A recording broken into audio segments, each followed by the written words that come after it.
Muy buenas pichones, esto es Canary RAM, mi nombre es Alei y bienvenidos a esta serie.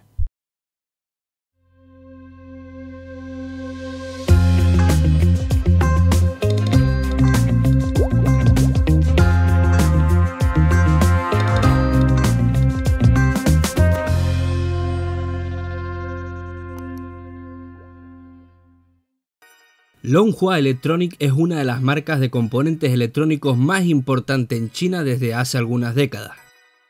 Fue fundada en 1990 abriéndose paso como proveedor internacional de componentes en el sector industrial, pasándose a llamar Dongguan Electronics en 1998 y posteriormente Keil en 2015. Pocos conocerán la trayectoria de Keil, pero su campo profesional realmente es el de la automoción y maquinaria industrial. Su fabricación se centra en pulsadores, encoders y joystick.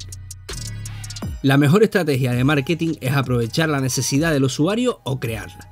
Es por eso que se metieron de lleno en el género de los teclados mecánicos. La creciente burbuja del gaming era una clara señal de poder tomar ventaja, y eso han hecho. Empezaron con varias patentes de diferentes tipos de mecanismos, y como ya veréis en capítulos de esta serie, varias de sus gamas fueron copiadas de una de las marcas referentes en el sector. Tras un gran I+D, dieron con la clave de la mejor versión de switches mecánicos con anclaje MX, los Keilbox. Estos han renovado el típico switch MX y han logrado uno de los switches más completos del mercado. Empecemos analizando su estructura. Podemos ver que en factor forma seguimos con el mismo diseño con un encapsulado translúcido para potenciar la iluminación.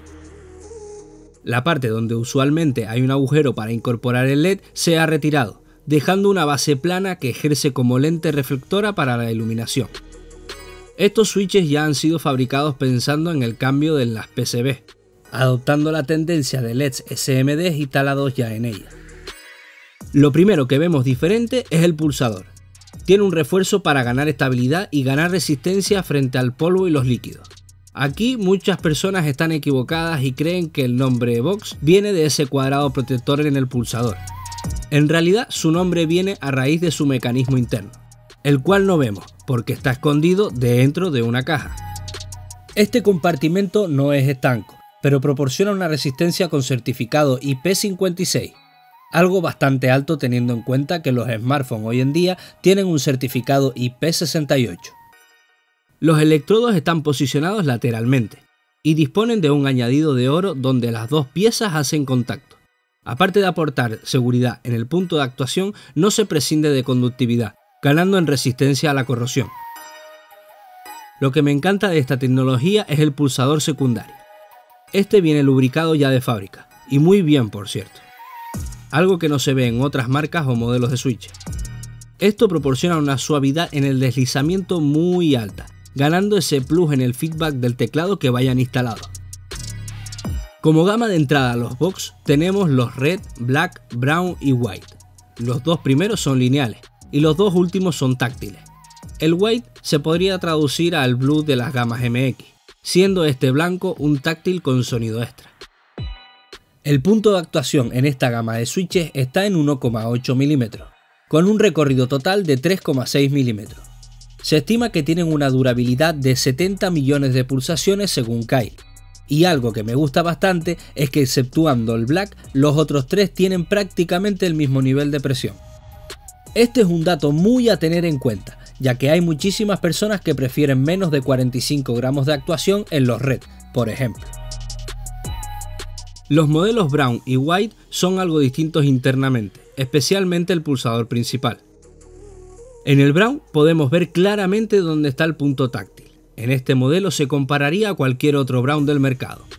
Lo han hecho un poco más acentuado, por lo que el punto táctil es más notorio y tiene una mayor resistencia en esa zona. También el pulsador secundario es diferente, cambiando su color de verde a marrón. En el White han dejado la parte táctil más bien lineal, añadiendo una barra de clic trasera para su característico sonido. Además, como esta barra en esencia es un muelle, ejerce una resistencia extra junto al muelle principal. Un detalle curioso en este punto es que si nos fijamos en todos los encapsulados, son exactamente iguales. Esto significa que a cualquier modelo se les puede incorporar esa click bar. Lástima que en los demás modelos no tengamos ese espolón para pulsarla, molaría ver un red click. Obviamente no encontraremos un pulsador sin ese juego lateral debido a la resistencia al movimiento que se generaría, pero la estabilidad de estos pulsadores es bastante alta, por encima de la media.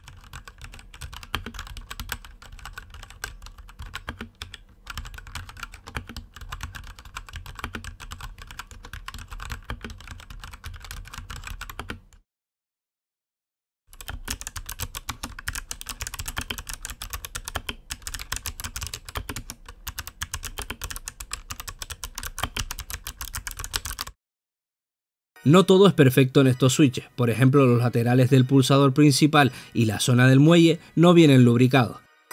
Esto tendremos que hacerlo nosotros si queremos tener una suavidad total sin sensaciones metálicas. Esto os lo explicaré en otro capítulo. Tampoco tendremos la posibilidad de añadir O-rings en estos switches debido a la forma del pulsador. Otro punto en contra es que solo se comercializa montado en teclados el modelo White. Si queremos disponer de los demás modelos, tendremos muy complicado obtener uno premontado, aunque también existe la posibilidad de comprarlos sueltos para hacer trabajo de modding. Este punto en contra podemos tornarlo a nuestro favor, comprando una PCB con sockets para cambio de switches en caliente. Comprando un kit de montaje así evitaremos estar con equipos de soldadura y podremos disponer de los switches que queramos en cualquier momento. Bueno, espero que os haya gustado este capítulo. Si es así, pégale un like y deja tu comentario para saber qué opinas acerca de este capítulo y de los switches. Suscríbete y dale a la campanita para estar atento a próximos vídeos y capítulos de esta serie. Venga, pibes.